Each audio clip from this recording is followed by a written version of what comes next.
Los analistas financieros le están pidiendo al gobierno que reduzca sus gastos por los 12 billones que no podrá conseguir con la ley de financiamiento e inclusive que recorte más porque hay otros montos que podrían no alcanzarse en el recaudo.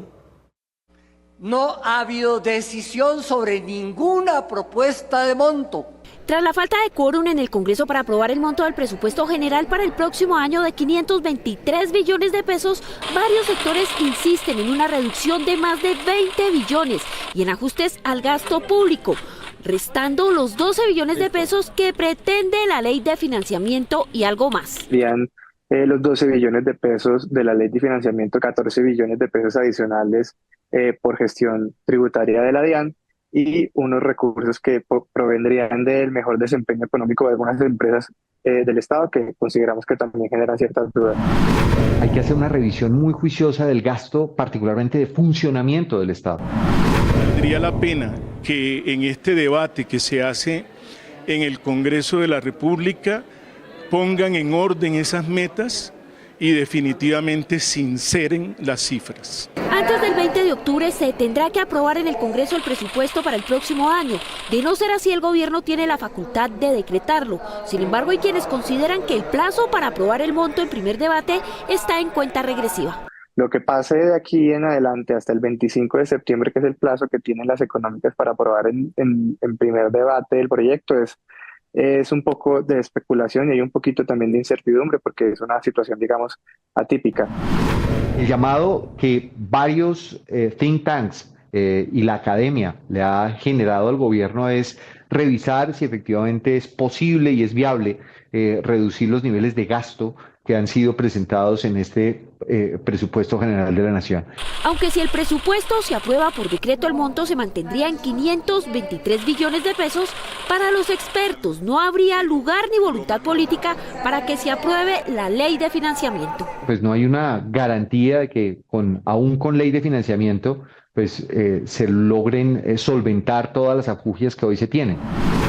El presupuesto de funcionamiento está predeterminado en más del 83%, el resto es inversión. Se espera que el próximo martes se reanude la discusión del presupuesto para el próximo año. Según los expertos, el monto que aprueba el Congreso podría bajar a los 511 billones de pesos. La ley de financiamiento que el gobierno propondrá al Congreso podría terminar en una ley de desfinanciamiento, según la ANIF, porque con los datos actuales de la economía es posible que en vez de nuevos ingresos, los congresistas pidan nuevos alivios y subsidios.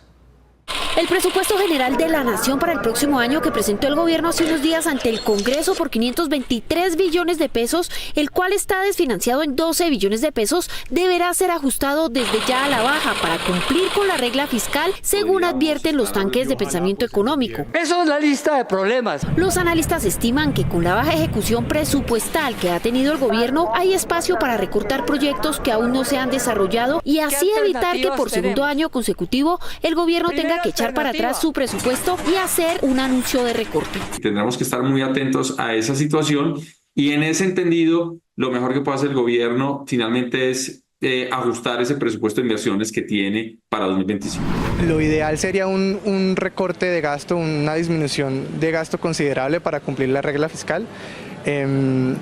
De lo contrario, la situación sería peor a la de este. Según FEDesarrollo, el presupuesto del próximo año está desfinanciado en 26.6 billones de pesos y no en los 12 que dice el gobierno, por lo que la ley de financiamiento no sería suficiente. Los ingresos tributarios para el próximo año serían del orden de los 316 billones de pesos.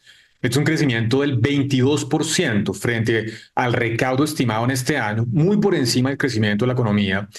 Y el cálculo con base en los propios datos del ministerio entonces es que se tendrán que buscar, que son del orden de los 26,6 billones de pesos. Para los gremios, una nueva reforma tributaria que aumente el recaudo en 12 billones de pesos no es conveniente en medio de la actual coyuntura en la que se busca un plan de choque para reactivar la economía. Una reforma tributaria este año en una economía que no crece. Esto, para decirlo en términos coloquiales, equivaldría a tratar de sacarle sangre a un paciente anémico. Podríamos incurrir en el riesgo de que se vuelva una ley de desfinanciamiento porque muy probablemente muchos congresistas lo que van a querer buscar en esta legislatura es no necesariamente subir impuestos, sino buscar algún tipo de alivios, de ayudas, de subsidios.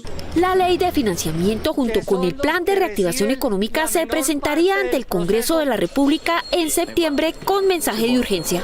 Los ajustes en el presupuesto nacional no afectarán los gastos de salud, la educación y la defensa, según explicó el ministro de Hacienda, que de paso desmintió los recortes a los gastos de combustible de la policía y el ejército. Marta. Mónica, él dice que el proyecto que se presentará en la próxima legislatura no busca aumentar el recaudo, sino la reactivación económica que en octubre, junto con el ajuste que ya está en marcha, será evaluado para saber si se necesitan más recortes.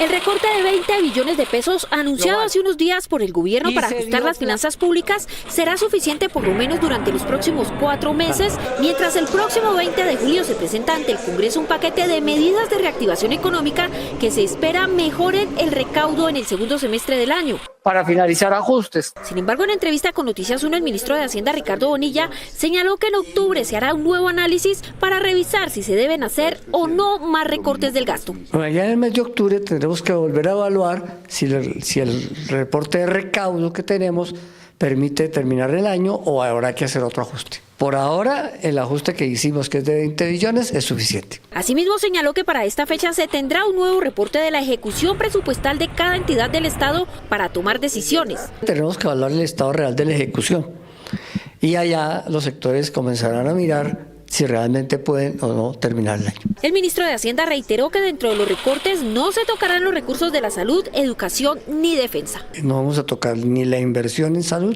ni la inversión en educación, ni los gastos en defensa. Así que es absolutamente mentiroso y tergiversador los que están diciendo por allá en los partidos de oposición que estamos recortando los gastos de la gasolina, de la policía y del ejército. Aclaró que el proyecto que se presentará ante el Congreso en la nueva legislatura no busca aumentar el recaudo tributario, sino reactivar la economía. Vamos a reactivar esa comisión de expertos con el nuevo director de la DIAN. Ya hemos conversado con eso para ver cuáles son el paquete de medidas que vamos a presentar al Congreso el 20 de julio, pero que están dirigidas no a aumentar ingresos, sino a generar estímulos. Entonces, entre ellos estaba bajar la tasa nominal del impuesto de renta corporativo, de generar un estímulo para el turismo. Frente a la tributaria liderada por el exministro José Antonio Campo, que dejó un descuadre de 6 billones de pesos por la deducibilidad de regalías que tumbó la Corte, señaló que en septiembre se sabrá el impacto de esta reforma en materia de personas naturales. La presentación de declaración de renta y recaudo de personas naturales del año 23 apenas va a empezar en agosto. Cuando termine todo el proceso, al final de septiembre, es que tendremos la posibilidad de evaluar qué pasó con la reforma tributaria en materia de personas naturales. Este año, según el jefe de las finanzas públicas, la economía crecería un 1.7% y en el 2025 se superaría el 3%.